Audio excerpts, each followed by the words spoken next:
আসসালামু আলাইকুম। কুয়েত প্রবাসীর বাড়ি। আর এই বাড়িটা করতে গেছে ১.৫ কোটি প্লাস, মানে ১.৫ কোটির উপরে গেছে।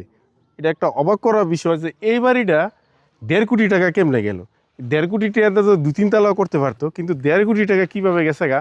তো এইটার সম্বন্ধে আরও যে কুয়েত প্রবাসীর ওনার বাবা প্রেজেন্ট আছে, ওনার সাথে কিন্তু এই বিষয়টা নিয়ে কথা হলো। তা আগে হলো যে বাড়িটা একটু দেখায়, যে এখানে সামনে একটা টেরেস দেওয়া আছে, আর ফাউন্ডেশন কত আছে কি এই বিস্তারিত পরবর্তীতে জানাইতেছি। আর দুই সাইডে দুইটা বারিন্দা আছে।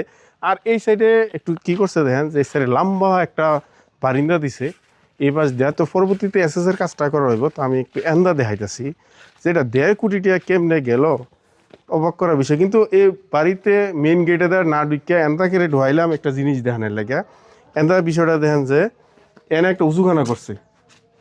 সচরাচর এন কিন্তু দেখা যাইতেছে যারা নতুন বাড়ি করে তারা কিন্তু একটা উজুখানার সিস্টেম করে, এই যে অত বারিন্দার মাঝে নাহলে বারিন্দার ছাড়াতে, কিন্তু উনার যে